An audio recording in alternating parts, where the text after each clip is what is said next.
Hey everyone, I'm Mike from theparkprodigy.com, and on today's video we're going to break down if you should visit Universal Studios Florida or Islands of Adventure Park over at Universal Orlando. And we're going to break down a couple of different things in this video, but really this video is for guests who might just be visiting Universal Orlando for one day and you're not sure, which park is the best park for you to visit. But also if you're visiting Universal, for a couple days and you're just not as familiar with the theme parks, you're really going to find this video helpful. And we're also going to jump in, even if you visited Universal a bunch, if you're planning another trip, we're just going to break down these are the most common things that we see, most common questions we feel like we get here at the Park Prodigy.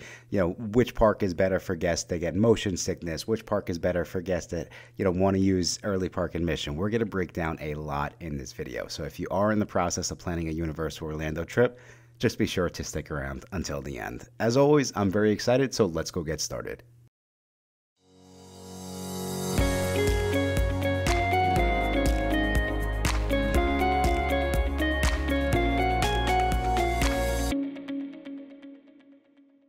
Thank you again so much for checking out this video. Like I said, we are about to break down if you should visit Universal Studios Florida versus Islands of Adventure Park. And if you are in the process of planning a Universal Orlando trip, just be sure to hit that subscribe button, as you will stay as up to date as possible as you get ready for your next family vacation. But we're going to jump right in and we are going to start to break down, what we're looking at as we try to help you figure out which park is the best park for you. And we're going to break this down based on rides, prices, food, and then early park admission. And like I said, we're going to tie in a bunch of the most common questions around, these main topics. So we're going to jump in and we're going to start with the basics, right? What is the theming like at both of these theme parks? So what type of vibes are you going for? So over in Universal Studios Florida, there's more of a focus on movies, TV shows, and the rides really reflect that. So at this point in time, all of the lands in this park are really based off of the entertainment industry. Now, moving over to Islands of Adventure Park, this park is more focused on superheroes and magical creatures, with adventure and thrill rides being the main focal point. Now, it is important for me to note that when it comes to the Wizarding World of Harry Potter, because that's another one of the most popular questions we receive, the Wizarding World of Harry Potter is actually split between the two parks. So there's one land in each park, and each Harry Potter land, in my opinion, has a different feel to it, and we'll break down what might be best for your family based on what type of Harry Potter experience you're looking for. All right, so we're going to jump into the lands, and the reason why I feel this is helpful is because, again, if you have Harry Potter fans in your family, Marvel fans in your family, Jurassic Park fans, just to name a few, Simpsons fans, to keep going, you'll see, if you have specific fans in your family, you'll need to be familiar with the lands, because that will tell you kind of which parks you want to go to. So starting with Islands of Adventure Parks, and we do have Marvel Superhero Island, we have Toon Lagoon, Jurassic Park, the Wizarding World of Harry Potter, Hogsmeade, then we have the Lost Continent, and Seuss Landing. Over to Universal Studios Florida, we have Production Central, we have New York, we have Hollywood, we have San Francisco, Springfield, USA, we have World Expo, Diagon Alley, and a brand new Minion Land, which is really kind of, I would say, going to be thrown in with Production Central. So now taking it one step further, we are going to jump in, and of course, a big focal point around the theme park vacation is going to be the ride. So when we start to break down which theme park has the most rides, Islands of Adventure has more rides than Universal Studios Florida. So Islands of Adventure at this point in time has around 19 rides, and Universal Studios Florida has around 13 rides. Now, the biggest difference is that Universal Studios Florida also does have additional shows. Of course, this park being about the movies, it does have some really amazing live entertainment that Islands of Adventure does not have at that capacity anyway. So when we break down the rides, and I'll try to do this quickly for you guys, Universal Studios Florida, we do have Despicable Me, Minion Mayhem, we have Despicable Me, Villain Con, Minion Blast, we have E.T. Adventure, Fast and the Furious Supercharged, Harry Potter and the Escape from Gringotts, the Hogwarts Express, King's Cross Station, Hollywood Rip Ride Rocket, Kang and Kudos Twirl and Hurl, Men in Black, Alien Attack, Race Through New York starring Jimmy Fallon, Revenge of the Mummy, The Simpsons Ride, and Transformers The Ride 3D. Of course, over at this park, like I said, we also have the Bourne Stuntacular, which is an amazing show. We have the Halloween Horror Makeup Show. We have animal actors on location, and then also the Blues Brothers. The biggest thing to consider about the Blues Brothers is it's not an actual sit-down show. It's more of a street performance show.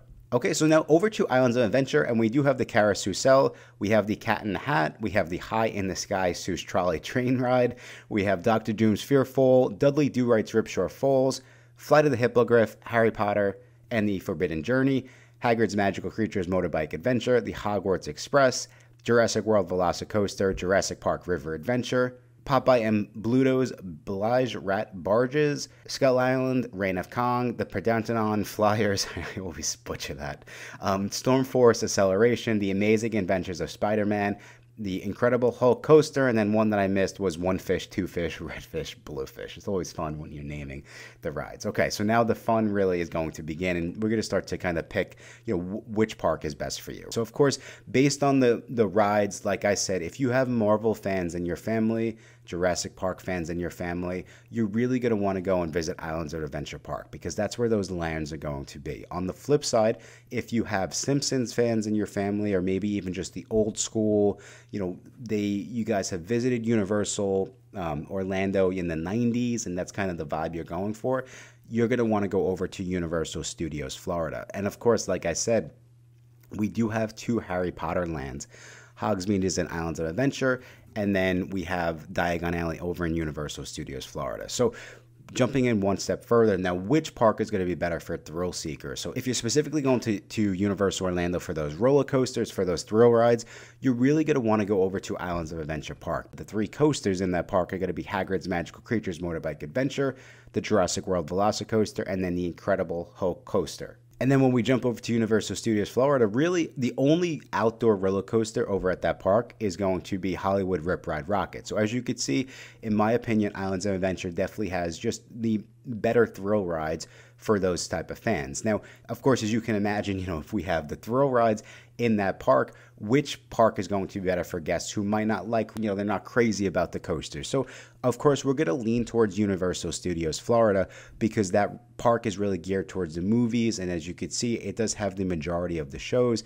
And like I said, in my opinion, it really has the best show in all of Orlando, which is the Bourne Stuntacular. It's a really, really cool show. Live performances, of course, mixed with really, really cool technology. Now, the interesting thing when I went and I looked at this, because again, if you've been watching our channel, one of the things I talk about a lot, specifically over at Universal Orlando, is that a lot of times I personally am prone to motion sickness. So I don't like a lot of the rides, specifically at Universal, that will give me motion sickness. And the reason why I'm talking about this is when I went and I looked at the rides that could possibly give you motion sickness, when and I'm saying Universal Studios Florida is the best park for non-thrill seekers. But the crazy thing is that out of the 13 rides, I would say there's a possibility that 7 might give you motion sickness. So, and the reason why I'm saying that is you do just have to be mindful of that going into this park, that even the rides, that don't seem like, or, might not seem thrilling, one of them that comes to mind is, let's say, Despicable Me, right? Or the Simpsons ride. It's not, you're not going crazy fast, but you might be prone to motion sickness on these rides. So of course, I would just, continue to do your researches, get a little bit more familiar with the rides, and it was, again, I had 7 over at Universal Studios Florida, and then over to Islands of Adventure, I only had 3, right? So you could just see it's Universal Studios Florida doesn't have as many coasters, but a little bit more of the motion simulators. But another really popular question, of course, is going to be which one is better for guests who are visiting with small kids? And this was another tough one to answer, specifically at this point in time, because of course, over in Islands of Adventure, we do have Seuss Landing, which does have a lot of kid-geared rides. What I would say, and this is just my honest opinion, this might not be, what a lot of folks want to hear. If you're visiting Universal Studios Florida with young kids and you're trying to, get the most done for them, I would really do a one-day park-to-park ticket. If you're only visiting for one day, the park-to-park ticket's going to cost you a little bit more. But my honest opinion is I don't think there's enough in each of these parks at this point in time anyway, and I'll speak about this quickly in a little bit, but I don't think there's enough at each park to keep you busy all day. That's just with young kids specifically. That's just my honest opinion. But I think if you have a park-to-park ticket, when you look at the amount of rides between the 2 parks, that are geared towards the younger kids, I think you'll have a great day. I think it will be a jam-packed day. And again, if the way I look at things is you're spending $130 on a one-day, one-park ticket. If it really comes down to it, I would budget for the park-to-park ticket, which is going to be about $65 more. But again, in my opinion, you're going to have that much better of an experience as opposed to going to one park and kind of being, having restrictions on just how many rides you could possibly take your young kids on. Now, on the flip side of things, if I was leaning towards which one would I go with if I was only going to visit one park, I would still go with Universal Studios Florida. I just feel like there's more shows over in this park, and I feel like the character meet and greets are a little bit better. Also, they do have a brand new ride, which is the Villain Con Minion Blast. I just feel like there's, the vibes over here are just kind of better suited for the families with younger kids. And of course, that's really, really going to change with the new land in DreamWorks Land. Let's jump into another very, very popular question. Which theme park is better for Harry Potter fans when deciding Universal Studios Florida or Islands of Adventure? And like I said, this is a complicated one as well because there's two lands. But the way I would break it down is if you're visiting the theme parks for rides, and you're going after the Harry Potter rides, you're going to want to go with Islands of Adventure just because that park has 3 rides compared to the 1 ride over in Diagon Alley. Now, both of the lands do share the Hogwarts Express, so I typically will say 3.5 rides, 1.5 rides, but that's the truth. Islands of Adventure does have the most rides. So if you're going for rides, that's the park you want to go on. And it really has the most popular ride in Hagrid's Magical Creatures Motorbike Adventure. So that is definitely a must-do for a lot of families who are visiting the parks. Now over to Diagon Alley. Now I would say this is really geared towards the Harry Potter fans who are not crazy about the rides, of course, but really want that, immersive Harry Potter experience. Universal did such a great job with Diagon Alley and really makes you feel like you're in a movie set. And especially it has the fire-breathing dragon. It has a lot of really, really cool merchandise stores and just the attention to detail in this park. If you're a fan, you'll enjoy just being in this, the ambiance of this park. And especially at night, it really comes to life at night. So that's how I would break it down, especially over in Diagon Alley. If your kids or if you have an interactive wand, really, really cool to experience that park as well. All right, so keeping the list going, and which park is going to be better for events? Now, most of the events in the theme parks will happen at Universal Studios Florida, right? So this is going to be the park that you're going to gear towards, specifically for Halloween Horror Nights, Universal Mardi Gras, and then during Christmas time, this is the park that really, they have Macy's Christmas Parade. Like, this is the park that you really would want to be at. Now, what I would say is keep in mind that because this is the park that has those events, specifically the Halloween Horror Night event is a separate ticketed event and it starts at night, 6 o'clock at night, run till 1 or 2 o'clock in the morning. But what I'm getting at here is if you're trying to figure out which park do we visit with just one day, but you're going to Halloween Horror Nights, well, then maybe you want to go over to Islands of Adventure Park because then you'll be able to experience Universal Studios Florida for Halloween Horror Nights. Now, I would say there's a lot of haunted houses, a lot to get done just within one night, but you could still get on some of the other rides in Universal Studios Florida. So what I'm saying is that you could split it up that way. Understand that there is a special ticketed event during Halloween over in Universal Studios Florida, so maybe you want to go and check out Islands of Adventure if it's between the two. And speaking of nighttime, just being in the park, which park is better for nighttime entertainment and just nighttime vibes? I would say it's not black and white, unfortunately, with a lot of the stuff at this point in time. From a nighttime show standpoint, there is a really, really fun and cool show on Hogwarts Castle over in Hogsmeade Village. Over in Universal Studios Florida, there's not a nighttime show at this point in time, but we do believe that Universal will be bringing one back to this park very, very soon. I would lean towards Hogsmeade. I am also a Harry Potter fan, so I really feel like the nighttime show on the Hogwarts Castle is really, really cool. It's not a terribly long show, but they did a really good job with it, and as a fan, I really enjoy it. What I also would say is, from an ambiance standpoint, like which park would I rather be in if I'm just hanging out in the parks with my family, and walking around, going on some rides, but just, hanging out? I'm going to lean towards Universal Studios Florida, specifically Diagon Alley. I think Diagon Alley, and I've said this in a lot of our videos, I love Diagon Alley at night. I think the ambiance is really, really cool, and I just enjoy being there. So that's kind of how I would break things down. And then over to another really, really important question: which park is better for lower crowds? And again, for this, because Islands of Adventure has the most thrill rides and it has the most popular Harry Potter rides, that's typically the park that has the highest wait times and the most crowds. So if you just don't want to deal with crowds, you're going to want to go over to Universal Studios Florida. I'm not saying it won't be a little crowded, but it's not going to be as crowded as Islands of Adventure on, a regular average day. Now, another popular question is going to be, which park is better for water rides? If you're visiting in the hot summer months, which park has the most water rides? And that's going to be over in Islands of Adventure Park, where there's 3 water rides that you can enjoy, and there are none over in Universal Studios Florida. Over to the next one, and which park is better if it's raining? I would lean towards Universal Studios Florida if it's raining,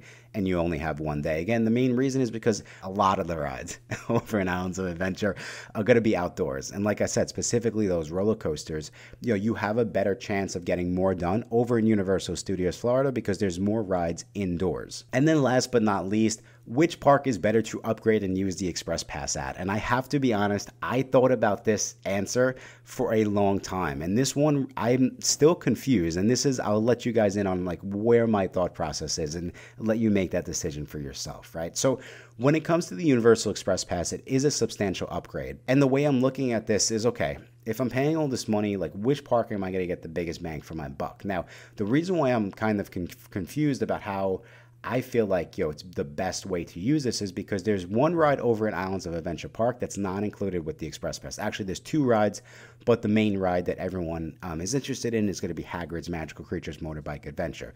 So on one note, I was like, okay, well, I don't know if I'd want to upgrade to the Express Pass over at that park when the main ride is not going to be included in the Express Pass. So then I was thinking, okay, it's better to use it in Universal Studios Florida because that's the park that you'll get every single ride out of the way using the Express Pass. But then I was like, well, wait a second, though. Because you can't use it for Hagrid's Magical Creatures Motorbike Adventure, that means that you'll need to make up time, and essentially you'll need the Express Pass because you're going to end up waiting on this really, really long line. So as you can see, I'm a little torn about this one. What I would say is this is kind of where I landed.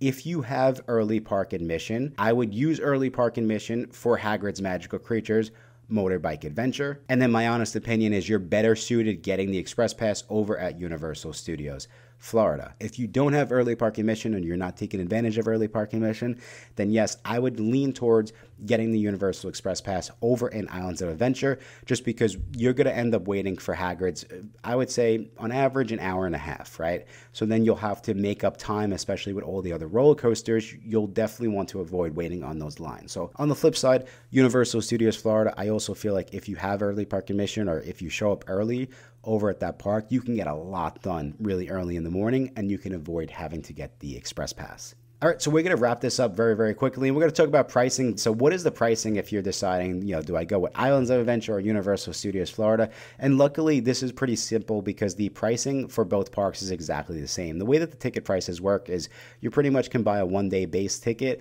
and that will allow you into either park, Universal Studios Florida or Islands of Adventure Park. Same thing if you're going for 2 days and you're like, I want a 2-day base ticket. It's the same thing. You just have access to either Universal Studios or Islands of Adventure Park. So don't stress too much about the pricing.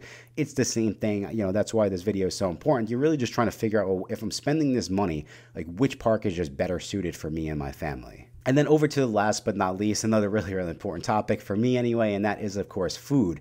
And I really thought this was going to be an easy, clear-cut winner when I kind of started coming up with the outline because Mythos over in Islands of Adventure Park has been rated one of the best theme park restaurants in the world for so many years. So I was like, oh, that's the easy, clear-cut winner. But I was actually surprised. I think it's really close at this point in time. And what I would say is over in Universal Studios Florida, there's some really, really cool restaurants. And of course, we have the newest restaurant, which is going to be the Minion Cafe.